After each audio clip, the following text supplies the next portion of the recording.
Hello everyone. कल हम लोग स्टार्ट किया था the fundamental unit of life, जो कि 9th क्लास का फर्स्ट चैप्टर है। हम लोग इसी में पढ़ चुके थे कि सेल के अलग अलग पार्ट्स क्या क्या होते हैं, जिस पे हमने पढ़ा था प्लाज्मा मेम्ब्रेन, साइटोप्लाज्म और न्यूक्लियस, जो कि सबसे ज़्यादा इंपॉर्टेंट पार्ट्स हैं। लेकिन अब हम इसको डिटेल में पढ़ रहे हैं। जैसे सबसे पहला पार्ट अपने को दिख रहा है यहाँ पर प्लाज्मा मेम्ब्रेन। क्या डेफिनेशन होगी अगर हमसे पूछा जाए प्लाज्मा मेम्ब्रेन है क्या, तो हमने ये तो बोला था कि कोई सेल जिसकी आउटर कवरिंग, फॉर एग्जांपल ये कोई सेल है, ये उसका न्यूक्लियस है, तो यही आउटर कवरिंग क्या कहलाती है? Plasma membrane. This outer covering is known as plasma membrane. Now how can we define this? तो लिखा है outermost covering of the cell that separate the contents of the cell from its external environment. Cell की वो covering जो cell के अंदर के content को सेल के बाहर के कंटेंट से क्या रखती है? सेपरेट रखती है। ठीक है, तो इसीलिए यहाँ पर लिखा है अपन ने that separate the contents of the cell from its external environment.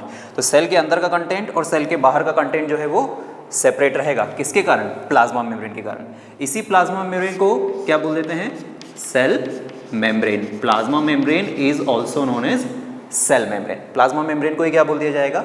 Cell membrane बोल दिया जाएगा। अब हमसे इसका फंक्शन अगर पूछ लिया जाए कि प्लाज्मा मेम्ब्रेन का फंक्शन क्या है, तो एक तो हम बोल ही रहे हैं कि प्लाज्मा मेम्ब्रेन जो है वो एक्सटर्नल इन्वायरमेंट और सेल के इंटरनल इन्वायरमेंट को सेपरेट रखती है। लेकिन एक बड़ा इंपॉर्टेंट फंक्शन इसका है क्या? ट्रांसपोर्टेशन को कंट्रोल करना। और अगर ये ट्रांसपोर्टेशन को कंट्रोल करेगी, इसीलिए इसको क्या बोलेंगे?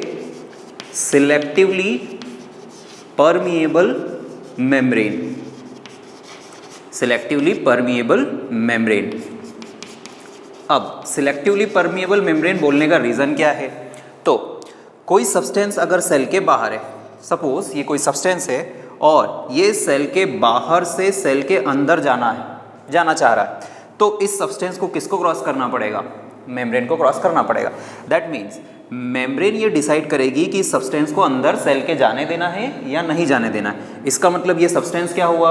ये सब्सटेंस डिसाइड हो रहा है कि सब्सटेंस जो है वो अंदर जाएगा या नहीं जाएगा। कौन डिसाइड कर रहा है? कौन सिलेक्ट कर रहा है? ये तो ये मेम्ब्रेन सेलेक्ट कर रही है। इसीलिए इसको क्या बोलते हैं? सिलेक्टिवली परमिएबल मेम्ब्रेन, या फिर इन शॉर्ट इसी को बोल देते हैं SPM।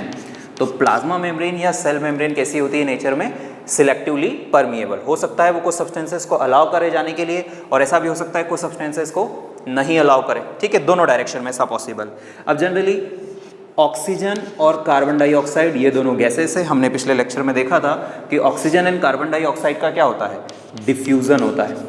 Oxygen and carbon dioxide का अगर डिफ्यूज़न होगा तो भी किसके अक्रॉस होगा? इस सेल मेम्ब्रेन के अक्रॉस ही होगा। इसलिए हम बोल सकते हैं कि प्लाज्मा मेम्ब्रेन या सेल मेम्ब्रेन जो है वो एक इंपॉर्टेंट मेम्ब्रेन है सेल के लिए, जो डिसाइड करती है या यूँ बोले सिलेक्ट करती है कौन सा सब्सटेंस अंदर जाएगा और कौन सा नहीं जाएगा। इसी के अक्रॉस डिफ्यूज़न भी होता है, इसी के अक्रॉस ऑस्मोसिस भी होता है, जिसके बारे में हम पिछले लेक्चर में देख चुके हैं। और जो सॉल्यूशंस के टाइप हमने देखे थे, हाइपोटोनिक, हाइपरटोनिक और आइसोटोनिक सॉल्यूशन, उनमें भी जो मूवमेंट होता है वाटर का, वो सब इसी मेम्ब्रेन के अक्रॉस होता है। तो इसके बारे में हमको प्लाज्मा मेम्ब्रेन के बारे में इतना हमको ध्यान रखना है। ठीक है, तो अब इसके आगे हम देखते हैं प्लाज्मा मेम्ब्रेन के बारे में कुछ और पॉइंट्स। जैसे नेक्स्ट पॉइंट हमने लिखा हुआ है it is made up of lipids and proteins. हमसे पूछा जाता है कि प्लाज्मा मेम्ब्रेन किन दो चीज़ों से मिलकर बनी है, तो हम बोलेंगे प्लाज्मा मेम्ब्रेन लिपिड्स और प्रोटीन्स से मिलकर बनी हुई है। और एक और इंपॉर्टेंट पॉइंट इसके बारे में दिया हुआ है कि प्लाज्मा मेम्ब्रेन जो है वो नेचर में कैसी होती है? फ्लेक्सिबल। ठीक है, अब देखो फ्लेक्सिबल को समझने के लिए हमको यहाँ पर एक डायग्राम समझना होगा। ये है एक सेल। किसकी सेल है ये? तो ये एक यूनिसेलुलर ऑर्गेनिज्म है, अमीबा। ठीक है, अमीबा को अगर कोई फूड पार्टिकल इंगल्फ करना होता है तो इसकी सेल सरफेस से अराइज हो जाते हैं ऐसे finger like structures, and this finger like structures are known as pseudopodia. This finger like projections are known as pseudopodia.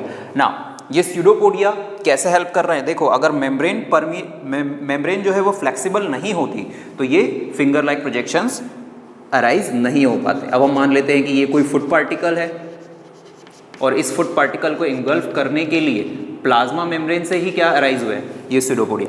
ये फिंगर लाइक स्ट्रक्चर्स ऐसे अराइज हो गए हैं और ये क्या करेंगे? अब इसको कवर कर लेंगे और इस कारण से ये फूड पार्टिकल कहाँ जाएगा? सेल के अंदर।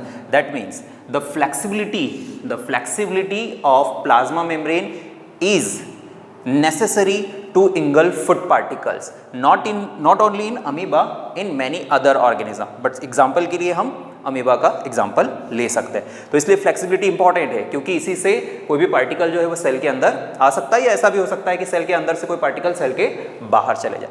इसलिए दोनों पॉइंट हमको याद रखना है कि प्लाज्मा मेम्ब्रेन जो है लिपिड्स और प्रोटीन्स से मिलकर बनी होती है, और दूसरा प्लाज्मा मेम्ब्रेन जो होती है वो नेचर में फ्लेक्सिबल होती है, और इसी कारण से सब्सटेंसेस अक्रॉस द मेम्ब्रेन जो है वो मूव कर सकते हैं। तो अब हम देख रहे हैं यहाँ पर प्लाज्मा मेम्ब्रेन के अलावा एक और जो लेयर होती है जिसको बोलते हैं सेल वॉल, लेकिन ये सेल वॉल सारी सेल्स में नहीं होती है, ठीक है। यहाँ पर हम कुछ पॉइंट्स देख रहे हैं, किसमें सेल वॉल प्रेजेंट होती है, किसमें नहीं होती, वो भी हमको समझ में आएगा। एक एक पॉइंट हम देखते हैं। सबसे पहला लिखा है कि सेल वॉल जो होती है वो रिजिड होती है, और आउटर कवरिंग ये भी है।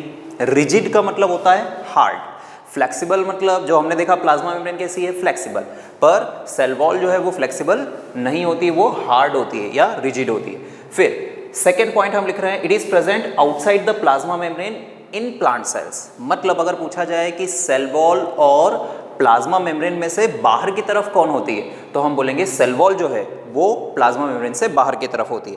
हम इसको कैसे समझ लें, तो एक डायग्राम हम बना लेते हैं। फॉर एग्जांपल ये किसी सेल की प्लाज्मा मेम्ब्रेन है, ये न्यूक्लियस है, तो इसके बाहर कौन सी लेयर रहेगी, इसके बाहर रहेगी सेल वॉल। तो हम यहाँ पर दोनों को लेबल कर सकते हैं। ये जो बाहर वाली है ये क्या होगी, इसको बोलेंगे सेल वॉल, और ये अंदर जो है इसको क्या बोलेंगे, ये है प्लाज्मा मेम्ब्रेन। तो हमेशा याद रखना है कि सेल वॉल जो होती है वो प्लाज्मा मेम्ब्रेन के बाहर ही होती है, ठीक है। नेक्स्ट पॉइंट, ये किसमें प्रेजेंट होती है, तो जनरली ये किसमें प्रेजेंट होती है, सेल वॉल प्लांट सेल्स में प्रेजेंट होती है, बट इसके अलावा प्लांट सेल के अलावा बैक्टीरियल सेल में भी सेल वॉल हो सकती है। बट अभी हमको ये याद रखना है कि प्लांट सेल्स में सेल वॉल प्रेजेंट होती है। हम जब एनिमल सेल और प्लांट सेल में डिफरेंसेस देखेंगे तब भी आएगा। फिर अगला जो है इसमें हमको देखना है कि ये किससे बनी हुई है, तो इसका मटेरियल, जैसे हमने बोला कि प्लाज्मा मेम्ब्रेन किससे बनी हुई है, प्रोटीन्स और लिपिड से, वैसे ही सेल वॉल किससे मिलकर बनी है, सेल्यूलोज से। ये एक कॉम्प्लेक्स टाइप का सैकेराइड होता है या शुगर होता है, ठीक है। तो सेल्यूलोज से मिलकर बनी हुई है सेल वॉल। ना कल हमने एक कंसेप्ट समझा था कि अगर किसी सेल को हम प्लेस कर देते हैं हाइपरटोनिक सॉल्यूशन में, ठीक है, तो क्या होगा, तो उस फिनोमेनन का नाम है प्लाज्मोलाइसिस। क्योंकि वो सेल वॉल से रिलेटेड है इसलिए उसको हमको प्लाज्मोलाइसिस टर्म जो है वो यहाँ पर समझना होता है ना। हम प्लाज्मोलाइसिस को समझ लेते हैं। फिर से हम एक यहाँ पर बीकर बना लेते हैं। ये मान लिया कि एक बीकर है और इसमें रखा हुआ है कोई सॉल्यूशन, ठीक है, यहाँ पर रखा हुआ है कोई सॉल्यूशन, ये एक सॉल्यूशन है, और इसी सॉल्यूशन में हमने रख दी एक प्लांट सेल। तो प्लांट सेल अगर रख दी है तो ये हो जाएगी उसकी एक प्लाज्मा मेम्ब्रेन, और इसके बाहर उसकी क्या हो जाएगी, सेल वॉल हो जाएगी। जब भी हम इस सॉल्यूशन में रख रहे हैं सेल को, तो मूवमेंट किधर से किधर होता है, मूवमेंट हमेशा हाई से लो की तरफ, हाई कॉन्सेंट्रेशन से लो कॉन्सेंट्रेशन की तरफ होता है। मीन्स अगर यहाँ पर बाहर की तरफ लेस वाटर है, सॉल्यूशन में जो वाटर है वो क्या है, कम है, पर सेल के अंदर क्या है, ज़्यादा है, तो मूवमेंट कहाँ से कहाँ होगा, movement of water will occur from inside of cell to outside, cell के अंदर से सेल के बाहर की तरफ मूवमेंट होगा। और इस कारण से हमने बोला था, इस कारण से सेल जो हो जाती है वो क्या हो जाती है, श्रिंक। लेकिन यहाँ श्रिंकेज को समझना जरूरी है। यहाँ पर हम ऐसा देख सकते हैं कि जब श्रिंकेज होगी तो क्या सेल वॉल श्रिंक होगी, नहीं, सेल वॉल तो कैसी है, रिजिड। एक्चुअल में श्रिंकेज किसकी होती है, प्लाज्मा मेम्ब्रेन। मतलब इनिशियली सेल ऐसे दिखाई दे रही है, लेकिन जैसे ही उसमें से वाटर निकल गया तब ये प्लाज्मा मेम्ब्रेन जो है वो श्रिंक हो जाएगी, और श्रिंक हो जाके होने के बाद वो ऐसे दिखाई देगी, क्योंकि इसका जो फ्लेक्सिबिलिटी है उसी कारण से वो फैल गई थी। वो पानी था उसके अंदर, लेकिन पानी अगर बाहर निकल गया तो ये प्लाज्मा मेम्ब्रेन क्या हो जाएगी, श्रिंक हो जाएगी। तो इस फिनोमेनन को क्या बोलते हैं, प्लाज्मोलाइसिस। प्लाज्मोलाइसिस कौन से सॉल्यूशन में शो होता है, तो हम बोलेंगे plasmolysis occurs when the cell is placed in hypertonic solution. ये जो सॉल्यूशन है ये कैसा सॉल्यूशन है, हाइपरटोनिक सॉल्यूशन। तो प्लाज्मोलाइसिस का मतलब movement of water from inside of cell to outside of cell when the cell is placed in hypertonic solution. And जब ये सेल में से पानी निकल जाएगा तो इस सेल को जिसमें से पानी निकल गया है, प्लाज्मा मेम्ब्रेन श्रिंक हो चुकी है, तब इस सेल को हम बोलेंगे plasmolysed cell. This cell is now known as plasmolysed cell, क्योंकि क्या हो गया उसमें, प्लाज्मो प्लाज्मोलाइसिस। तो इतना हमको सेल वॉल के बारे में याद रखना है। रिजिड आउटर कवरिंग है कि कहाँ प्रेजेंट है, प्लाज्मा मेम्ब्रेन के बाहर की तरफ प्रेजेंट है प्लांट सेल्स में, और किसकी बनी होती है, सेलुलोज की बनी होती है। यहाँ पर हमने प्लाज्मोलाइसिस भी समझा, वाटर का आउटसाइड मूवमेंट और इस कारण से मेम्ब्रेन का श्रिंक हो जाना। अब हम समझते हैं न्यूक्लियस के बारे में। न्यूक्लियस जो है ये सेल का ब्रेन कहलाता है, क्योंकि सारी एक्टिविटीज़ जो है वो कहाँ से कंट्रोल होती है, न्यूक्लियस से। इसीलिए इसको क्या बोलते हैं, it is called the brain of the cell, क्योंकि सारी एक्टिविटीज़ ये कंट्रोल कर रहा है। जैसे हमारी बॉडी में हमारी जो भी एक्टिविटीज़ होती है बॉडी की सारी, वो सब कहाँ से कंट्रोल होती है, ब्रेन से। वैसे किसी सेल में सारी एक्टिविटीज़ कहाँ से कंट्रोल होती है, न्यूक्लियस से, इसलिए इसको क्या बोल देते हैं, ब्रेन ऑफ द सेल। लिखा भी हमने, it control activities of cell. Cell की सारी एक्टिविटीज़ कहाँ से कंट्रोल हो रही है, न्यूक्लियस। अब न्यूक्लियस की पोजीशन क्या होती है, तो मान लिया कि ये कोई सेल है, ये प्लाज्मा मेम्ब्रेन है और उसके सेंटर में क्या होगा, न्यूक्लियस होगा।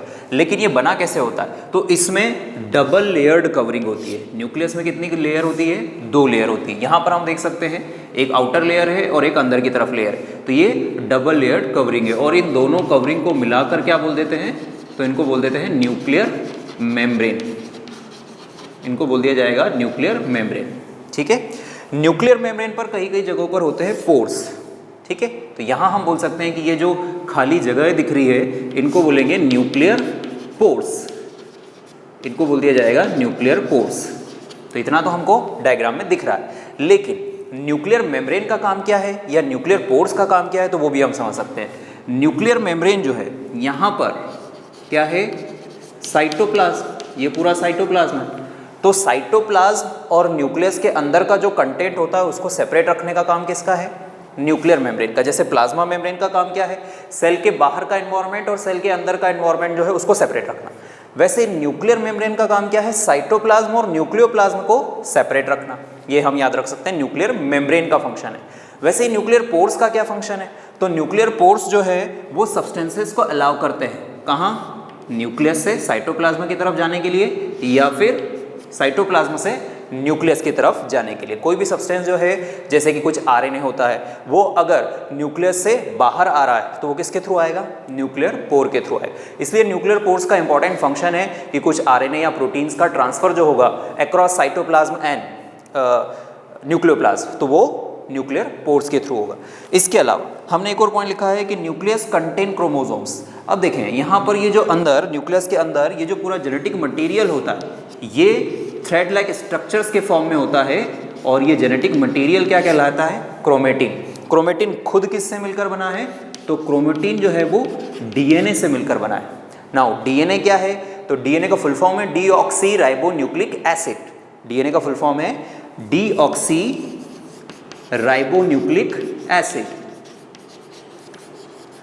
ठीक है, और ये किसी भी सेल के बारे में या फिर किसी भी ऑर्गेनिज्म के बारे में सारी इंफॉर्मेशन को कंटेन करता है। तो डीएनए मिलकर क्या बना रहा है, क्रोमेटिन, या यूं बोलें कि डीएनए से ही क्रोमेटिन बना हुआ है, और क्रोमेटिन से क्या बनते हैं, क्रोमोसोम्स बनते हैं। तो क्रोमोसोम एक्चुअल में जेनेटिक मटेरियल हैं, ठीक है, जो सेल की सारी एक्टिविटीज को कंट्रोल करेंगे।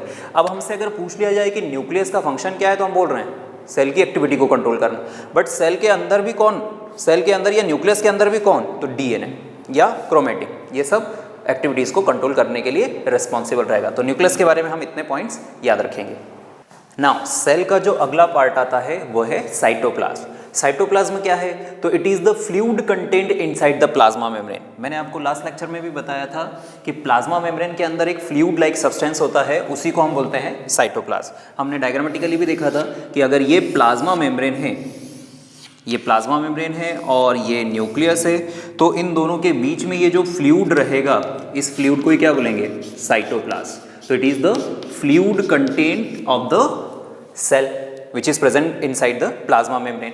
And second point इसके बारे में हमने लिखा है कि it also contains many specialized cell organelles.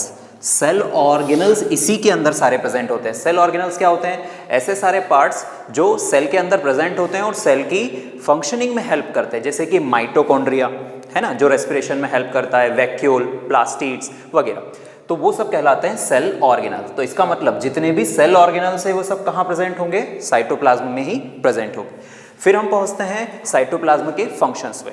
Functions क्या क्या है, तो पहला फंक्शन हमने लिखा हुआ है, it helps in exchange of material. मतलब अगर कोई सब्सटेंस जो है वो यहाँ से यहाँ जाना चाहता है या फिर न्यूक्लियस से बाहर आना चाहता है या न्यूक्लियस के अंदर आना चाहता है, तो वो सब किसके थ्रू हो रहा है? वो सब साइटोप्लाज्म के थ्रू ही हो रहा है। तो एक्सचेंज ऑफ मटेरियल। इसके अलावा कई सारे सब्सटेंसेस का स्टोरेज भी किया जाता है। कई सारे सब्सटेंसेस जो है वो कहाँ स्टोर रहेंगे? साइटोप्लाज्म में स्टोर रहेंगे। फॉर एग्जाम्पल जैसे कि हम बोल सकते हैं अमीनो एसिड्स। अमीनो एसिड जो हैं वो भी कहाँ स्टोर होते हैं?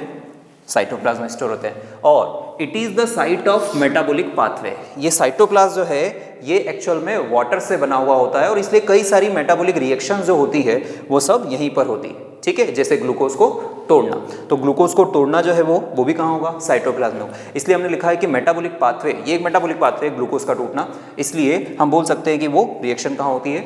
साइटोप्लाज्म। तो इतना हमको साइटोप्लाज्म के बारे में याद रखना है। तो हमने यहाँ पर पढ़ लिया प्लाज्मा मेम्ब्रेन, साइटोप्लाज्म और न्यूक्लियस।